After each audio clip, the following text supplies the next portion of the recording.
Hello, I'm Jim Schaefer, the host and executive producer of Rip Rap, the academic book television program. My guest today is my colleague Randall Baier, and we're going to go through a bunch of books here, a la Prostrif, the program that Rip Rap is patterned after. And we've got what I thought would be interesting, because a number of people have asked me what's the criteria that we use to select books for Rip Rap. As we'll go through some of these, and sometimes it's books that we want to do but couldn't for certain reasons, Right. and sometimes they're too old, or there's a way that when we get it and we take a look at it, it doesn't quite measure up. And This is the equivalent of running through the Louvre. This is a scene from Godard's movie where Jimmy Johnson, runs through the Louvre, and they're trying to beat the American record of going through the Louvre something in 16 like that. minutes. I don't know. I haven't really counted. I just pulled all these books out. In a year, I consider 2,000 to 3,000 books, narrow it down to a couple hundred, Right. order a bunch of those 100 that I finally figured I want to do, and then when I read them, and then we discard them or use them. And the final cut, of course, is very small percentage of all Right. considered. So these are your honorable mentions. Close to it. I Yeah. just thought it'd be interesting to take a look at them. One of them, for example, is this Myths in Stone by Jeffrey Meyer. It's Myths in Stone, Religious Dimensions of Washington, D.C. I thought, wow, this is going to be a really interesting title. A really interesting book. We're going to take a look at the religious implications or the dimension to the architecture in Washington, D.C. It just falls short. Didn't it make turns out to be like a travel log. So, we threw that one on the Great floor. cathedrals we know and Yeah, love. we discarded that one. But Well, it was interesting during the time, so. Well, this is going to be a bit of a hodgepodge, so the eclecticism and then the segue one to the other will be interesting. So moving right along, I've got one here that looks like a really fascinating, wonderful book, Copyrights and Copy Wrongs by Shiva Vaidyanathan. And it's the rise of intellectual property and how it threatens creativity. Now, this is really a hot topic, but also it brings up a lot of issues about fair use in libraries, fair use and how much access to information we really have and how we can use it. And he touches on the actual high cost of getting information these days and the ownership There's a big issue issues with this, behind as it. you know, and as you said, there was a intellectual properties seminar that you were thinking about going to yet tonight as we do this videotaping, because there's all these new dimensions to this discussion. What do you do about online? Is a picture that had photograph? Absolutely, everything is a reproduction inherently by moving, and it's true. In fact, the seminar that you're talking about is presented at EMU, Eastern Michigan University, as a philosophy issue. It's an issue in philosophy, intellectual property being delivered by a philosophy faculty over there. And they've so had it's definitely seminars at in the the University of Michigan. What do you do with this? There's some people that feel, authors who feel the intellectual property rights and copyrights are restraining because they can't make full use of their own property. And Right, they've got to right. negotiate all these contracts. Absolutely. The irony is that they can't even make copies of their own products, Right, as and you say. once you've done a book and you have to sign that contract, you've signed off for all those rights, and so it's a hot issue right now. It's just not one that we could get scheduled, unfortunately, with the author, so we couldn't do it. Right. One of my favorites is this, irrational exuberance with Robert Schiller. He's one of the hot topic, that was before the recent decline in the stock market. So So it's an economic book, exuberance. yeah, it's the whole thing that the success of the stock market before President Bush took office. That whole Right. thing, there was this thing kept going higher and higher, and people started asking, well, how much higher can it go? And he was saying, this is an irrational exuberance. This is an abnormal. This is an anomaly. Watch out. And to a certain extent, he's being proven true now. But it was a book that we really wanted to do. And again, we couldn't get to a point where we could schedule it. But we still want to link it up. But it's important enough to consider. Yeah, and we're still trying to figure out the other kinds Right. of things. It's a foundational kind of book in economics. Well, speaking of that then, let me segue to one that I'll let you comment on this book, but I noticed this as we were looking through these before the show. Working Families, the Transformation of the American Home, which at least my segue is an economic one. Well, the thing about this book is that it's, again, more nuanced studies of the new contemporary family, which is everybody's working. Right. I mean, the thought is that really these days there's 3 incomes per family. There's both parents are working and they have something else going on. So it creates a real impact on the home, because now daycare is an issue. Who's going to take care of the kids? How's that family going to function? The other realities are that most of the families now are single parent. So there's all these transformations that are happening. What happens, for example, when the woman gets the major job and the husband can't for Right. various reasons? So he ends up being a at-home person taking care of children. It has all these long-term implications, Right. and the subtitle is that, the transformation of the American home. Right. So I find it fascinating. The same people who talk about values have a great difficulty in talking about, well, how do you work out all the necessary logistics? Right, because life has really changed. And it actually touches back on that issue of exuberance, because at the same time, the social fabric is sort of creating this expectation that money is fluid. You'll be investing, you'll be growing your money.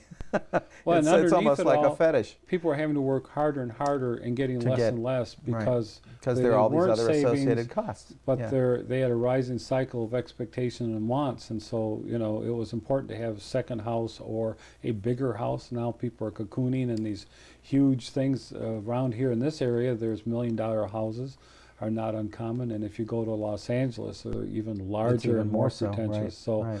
it was an interesting work. It's by Rosanna Hertz and Nancy Marshall. And that was an example of something that we still working on. Maybe we can pull it off. This is one I thought you might find fascinating: the Comic Book Nation, the transformation of youth culture in America. Fantastic. Yeah, this is wonderful. Actually, it's just so inviting, just as a cover, and plus the quote by Stan Lee on the back.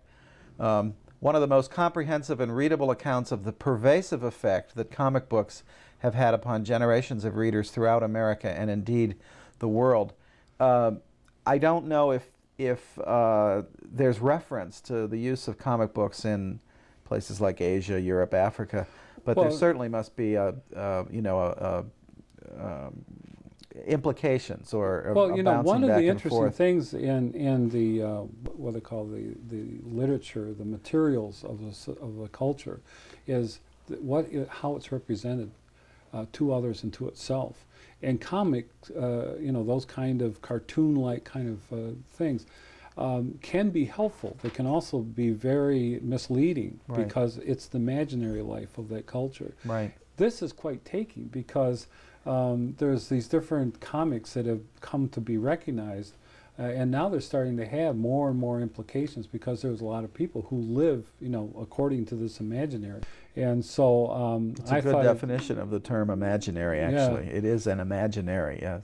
it's a virtual, another virtual reality that virtual people world. live in Right. and visualize themselves in, and visualize their heroes and heroines and Right. the people, the actors that can transcend their particular social condition. I think there's an implication, too, for gaming in general. I mean, it probably leads to gaming. Not only virtual computer gaming, but gaming like Dungeons and Dragons, which actually does have a kind of, not a comic book aspect, but it has guidebooks with, Well, it's another comic-like virtual illustrations. reality that- Right, and that then people- card games. That's Right. the two things I And was people thinking. can lay out the trajectories of what they're interested in and follow that Right. out and gain a proficiency. Now, in comic books, you don't necessarily gain a proficiency, but those that really are into it's a collection thing too, are really into them, their proficiency is their extent of their knowledge. Right. So it's Yeah. kind of like the Star Trek group. They also know all the ins and outs of these cartoon characters. And what's interesting is how this evolves, so that the person that was Superwoman now has to deal with different elements. Pressures and aspects Right. too, right? And that's Yeah. being reflected certainly in the comics of the day. Moving right along, you're referring to the Tillman. bookstore? Yeah. Yeah, this is interesting. Lynn Tillman, who was a member of the writing program at Bard College, wrote this book, The Life and Times of Jeanette Watson and Books and Company, a living life of a bookstore. Its 20-year trajectory from opening to closing, and more or less an analysis of why the bookstore worked and eventually closed, but how it functioned as a cultural institution in New York. It has enormous implications. Unfortunately, it was too old by the time we got it, to deal with it. The book itself, The right? book itself. Yeah, right. But when we began talking with Carl Port, the program Rip Rap, with Shaman Drum Bookstore, and the fate of the independent bookstore, and that's one of them. That's one there, of them, right. has been really kind of in peril lately, because as all these conglomerates are building books and Barnes and Noble and Borders and all that, the independent bookstores have really kind of had a struggle in finding their identity, working together, struggling against this. This book shows how influential a bookstore like that can be and how fond people come to do it.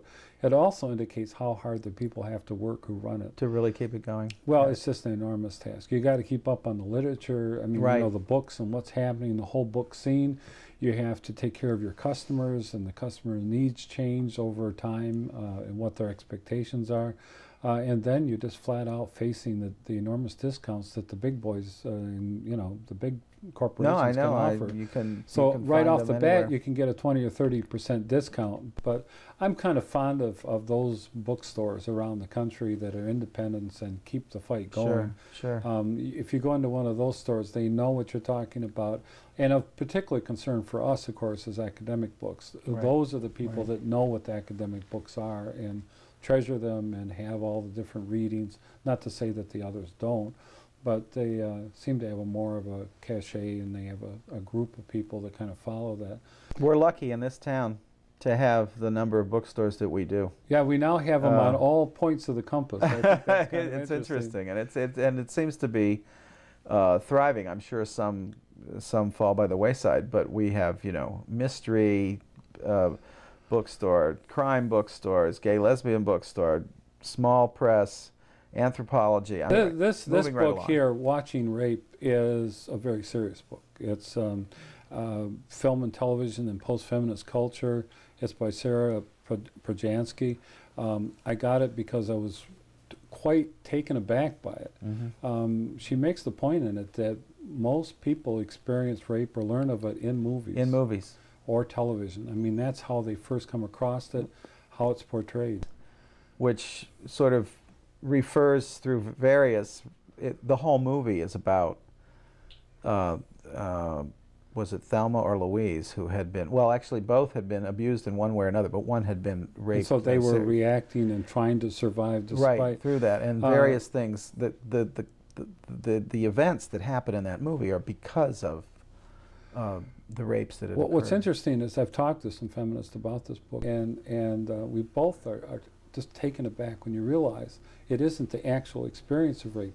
It's this, again, imaginary life. And I think I've seen statistics where there's 18,000 murders. Well, there must, I've forgotten what the statistic is for rape, but it's very prevalent. Rape-like situations, date rape, forced, abuse of a woman in a power thing. The major portrayal of rape is as a power struggle, and it's really sets you back. When you think about that, and people don't think, I think, when they're watching television or movie, what all those implications are.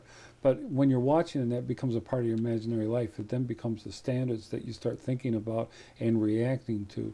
So this is a powerful book. She really gets into the detail of it, and that's very helpful. But again, it's not an easy book to do. We had wanted to do it and we couldn't get that set up. This one, I just think is fun. The Nothing That Is, A Natural History of Zero. The zero is either nothing. It discusses the history of the zero as a mathematical it's object. looking at the concept. So zero is either nothing or it's all. Or it's everything. And so I thought, and it's done quite well, actually. It's completely digital, Jim. Yeah, it's either on or off. 1 0 1 0. It's the half of the binary right, equation that right, makes computer possible. Right. So anyway, that's a philosophical interest of yours. So you'll probably be able to come back to it. Well, during the, maybe. in the other- It's just the title took me from the beginning. I wanted to do Right. it. It's a lot of fun, and it's by Robert Kaplan. And if people get a chance to, it's still a worthwhile book. It's Nice. a lot of fun. Right. This one was the One Nation Underground, the fallout shelter in American culture. Is just camp. We've I'm got sorry, we've got lots of pop culture Yeah. references here. This one. This is by Kenneth D. Clearly. Rose, and I thought, well, maybe he might take it to a level or something, and it really is pretty much camp, and it's pretty much just treating this as a serious thing, which is, you almost have to do it tongue in cheek. I mean, give me a break. There's a lot of people, if you ask the average youth today, they have no idea what a fallout shelter is. They Drop, think- roll, and cover. Yeah. They don't have Drop any and idea cover. that when you were in elementary school 30, 40 years ago, you were taught how to handle a nuclear thing. Yes, I went through and- that as a child. And they've got a picture on here which will show they made them out of all kinds of things, but everybody had their canned water, canned food, their little Coleman lanterns and all that stuff. Like that was going to last them. When you think about the actual particulars of it, that if there was a radioactive thing, it would take months, years, decades, maybe centuries before it would be safe to come out. And they're predicting, store up enough stuff. I remember as a about child. 15 days. Yeah, and then what do you do? Yeah. I remember as a child trying to convince my father during the Cold War, who worked for the CIA, that we should investigate the possibility of getting a fallout shelter. Now, to me, as a very young child, it was a fascinating thought to live underground in this self-imposed. That's kind of thing. cool, you had this separate with place the you air could- filters and the whole right. thing. But of course, it was deadly, quite deadly. But he either knew that, first of all, if it happened, why would you want to live anyway? Or he had some other information that it probably wasn't going to happen, so why bother getting a And there's fallout been this shelter? sort of scenario of apocalyptic events, the Right. nuclear explosion, or there'd right. be now there's something about a big meteorite hitting the Earth, it's going 900 million miles a second or something. Well, I that's think that's sort of interesting. a function of Western culture, is Right. that it's always imagining some catastrophic event that's going to happen and knock everything out of sync. Moving on to, again, moving through serious topics, I guess that was camp. This is much more serious. Teresa P.R. Caldeira, City of Walls, Crime, Segregation, and Citizenship in Sao Paulo, Brazil.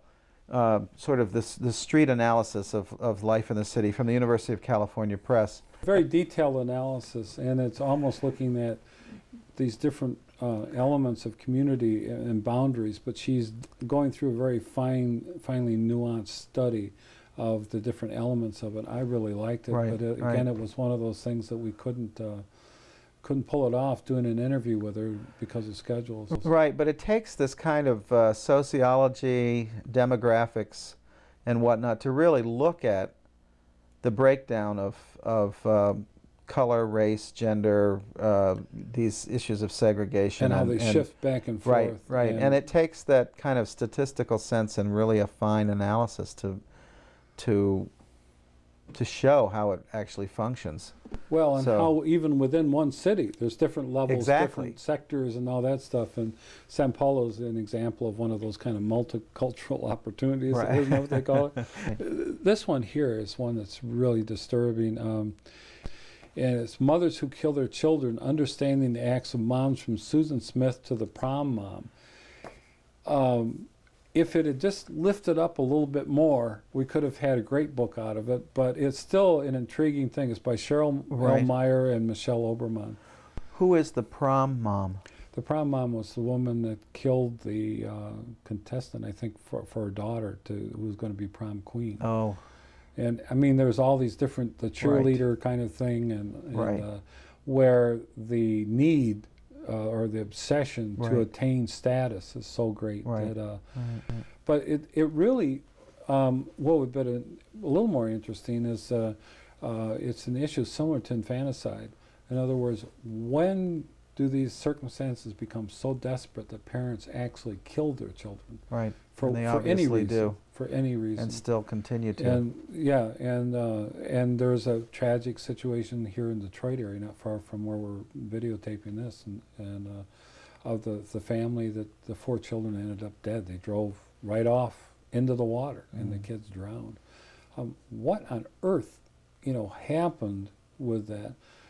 So it's one of those almost salacious kinds of things that you feel, geez, if you'd done just a little bit more, you could have gotten into the deeper water with it and made it not quite so provocative and a little more informing.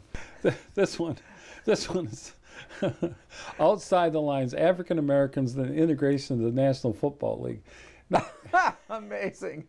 I don't know why I'm admit, laughing. It's a very serious topic. Well, I have to admit, It's just I ordered the it. I thought, segue. well, maybe Right. there's some grain of Right, stuff going right. on here where, they looked a little bit beyond and the usual simplistic ethnic ethnography. Right. Unfortunately, it doesn't. But it's sort quite of make a it. travel story of It raises another issue, and that is that when we're looking at books, you'll find books that are like the first, like the initial Right. take on something. And there are several topics that I'm really looking for books that have theoretical substance to them. One of it is Native American material. And the first take on that are memoirs and pretty literal studies of law, involving Native Americans and white society in the United States from the beginning. But the theoretical thing is starting to come, but it's not quite enough to really get into. So this was an example of looking at, and really here it would have been looking at it in the sense of sport. And a bigger thing. It's a pretty literal interpretation. It's interesting, if I were playing football in the National Football League and building a library and that, I might use it. Or if I was It's useful. It has useful, right. But It has it's a purpose. pretty Right. literal for our purposes. Right. Uh, Gendered missions. Let's go on to that one. The gendered missions, that is a fascinating thing. Unfortunately, it's a little overkill on the theoretical, but that whole thing about evangelical literature, in other words, what people did as missionaries and how that constructed the impact on the places where they ended up.